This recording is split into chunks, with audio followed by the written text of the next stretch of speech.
one of the things that's been very interesting to us, like even look at the views of this stream, it'd be really small. Which maybe it would be naturally because we're closer to Christmas. That's all right. Where are we at? 958. It's fine. Oh no, that's really small. No, like that is really small compared to the norm. And it's really small compared to the norm even when Dragonflight was like, video views really, really low. People, me and Taliesin, like we both did, sort of quicker-ish turnaround videos talking about the roadmap, which in many cases you would think this is like some of the most impactful news the game has had in a long time, and people don't give a shit. And you kind of see that for like quite a few other things, and that's just saying to me, broad interest's fallen away. I think they're going to be able to build it back, though. See, that's the difference. It's why like I'm still happy enough with things, because I think the game is good, and for very long-term success, right? Because we can always think very, very short-term, right? Like, oh, what do we do? What do we do for the next video? What do we do for the next week?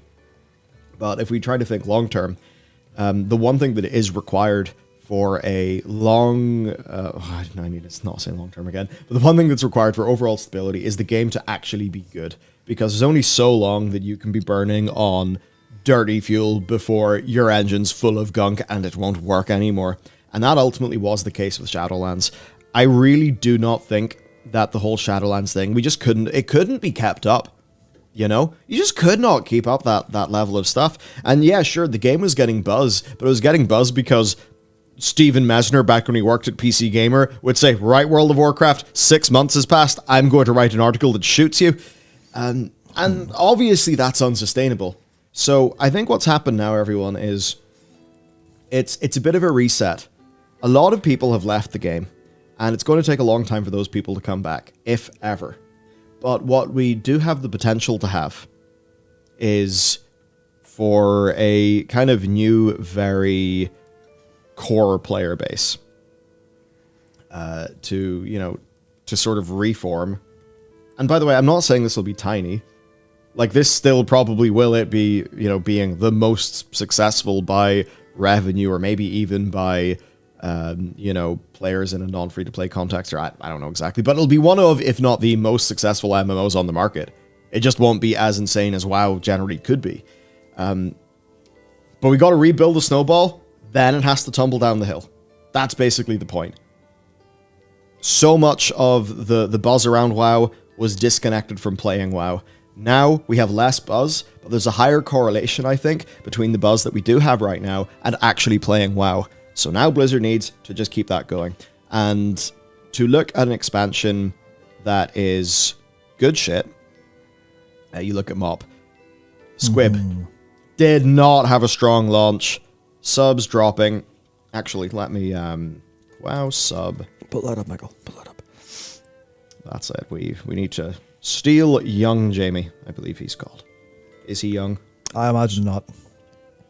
Hello, I'm 55, Joe Rogan's 87, and I'm still called young Jamie, help. With those... Okay. With those remember the one that had the extrapolation? The future? Oh, yeah. Dead. Yeah. Maybe on a longer time scale, it's still possible. Yeah. Can I get one that's like just the deeds? Here it is, right? So this is one that I think is worth bringing up. Oh man, Power Word Gold! I used to read this all the time! Awesome. Okay. So, you see, we really have this like big ass peak here. And then the Cataclysm comes. And maintains. And can you imagine WoW has 9.1 million subscribers and everyone's running around in circles being like, fuck, the game's dead! Oh no! What are we gonna do? Ah! We live in different times now. Oh, times changed. Mists of Pandaria brought 900,000 people back, and they very quickly left. And actually, this is not the graph that I want. Also, they didn't very quickly leave because that's based on patches, not time. Yeah, no, this is... That's not particularly useful. Well, I mean, it is, but it's sort of not. Can I have the... Ah, it was the one that was just from... There it is. Oh, yeah, that one. Yes, this is the one that I actually wanted to get. Because I think this is... Oh, there's nuts in my throat! Maybe. Where did it go? I want my graph. Yep. Maybe shouldn't. Shouldn't have my mouth close to the microphone when I chew. Apologies. Can I please have this but large? Please. There we go. Ah, circular links 4 Fantastic. 7. Here we are. Here we are. Yes. So things, they start to drop. They're getting a bit worried. Oh, look, number go up. Uh-oh. Uh-oh. Oh, dear. Oh, hello. And what you find is that now, Throne of Thunder came out March 2013, which, the subs were still dropping at that point. But between Throne of Thunder, the Barons patch, which was giving at least people something to do and was keeping buzz in the game and all that, we actually saw, these were some of our first increases outside of an expansion launch. Mm-hmm.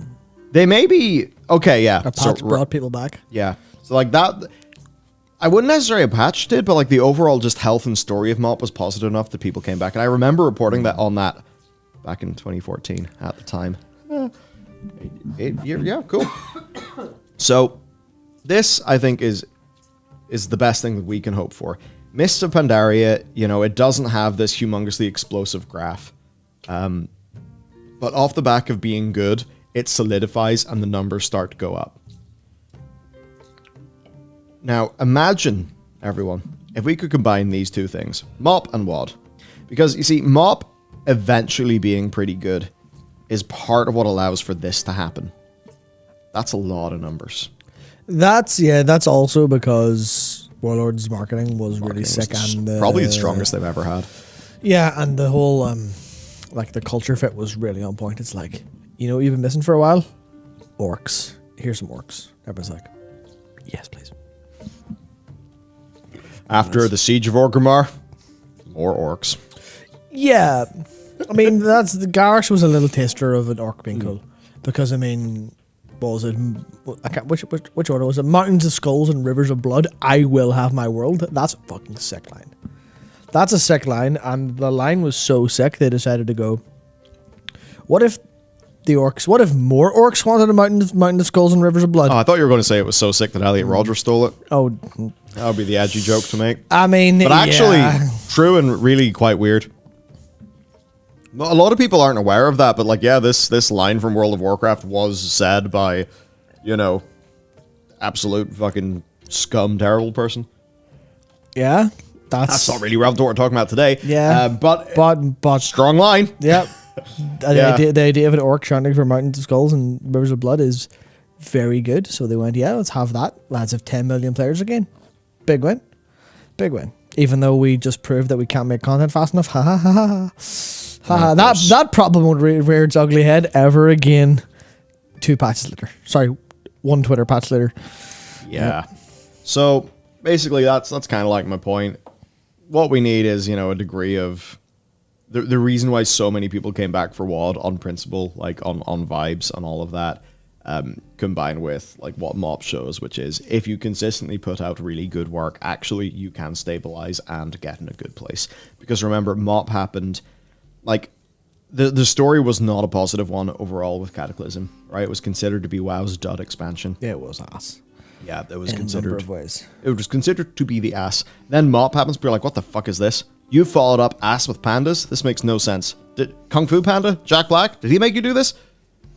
People don't know that the pandas were technically Warcraft 3 and all of that. But anyway. People knew that. They just didn't give a shit.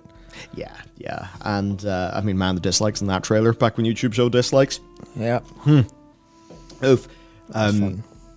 So, this was at a really dire point in the game. And even then, within a year, they're able to stabilize. So that's what Dragonflight needs to do. It needs to stabilize, and then it needs Metzin to bring the thunder. And, you can all hear thunder being growled, shouted from his neck. Yeah. It needs to bring the thunder again. It works. Which is quite strange because Razageth is a storm dragon, and she didn't bring the thunder.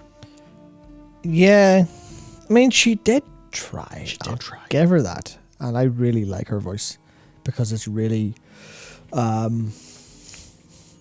really imperfect in the way it exactly should be for that dragon. It's very good. Yeah. So overall, then, that is essentially what we, what we think about things. Great. Chat's just talking about gay weddings. Fantastic. I mean, that's that's one of the problems that where the whole fucking well is so poisoned. The whole well of discourse is so poisoned that Blizzard do something and does it come across a little bit like pandering because it's just so much of it, it's so obvious? Yeah. Is there anything wrong with that? No. But that in the cultural context has a lot of players feeling like, hang on a second, is this like a game that's trying to tell me stories in good faith, or is it trying to do something else? And that's like a whole just, when you exist in media, you have to realize that all of the water you might drink will kill you stone dead immediately. And I think being able to get around that just seems difficult. And that's why people keep talking about it. Like, it doesn't protect, literally from like a reasonably objective perspective, it doesn't really matter. But when you're existing in the world, it's in the same sense as, like, I guess if you're doing something that's similar to real world events, you can't help escape the connotations of reality seeping into how people experience your media. And that just kind of fucking sucks, basically. Yeah. I suppose, like, I'm so disconnected from this. Like, sometimes I go into Twitter and I see this, like, hell world where, like, I don't know, J.K. Rowling's doing some fucking weird shit. Graham Linton's losing his mind as normal, which admittedly is kind of funny. But like, it's probably just them doing a lot of things that, you know, come natural to them. But like not everyone, a certain subset of people are like trained. You know, they're like these. Yeah, they're trained to be like kind of angry and to see, oh, this is. I mean, that's the thing. Crafting NPCs have just made me gay. How do I feel about this?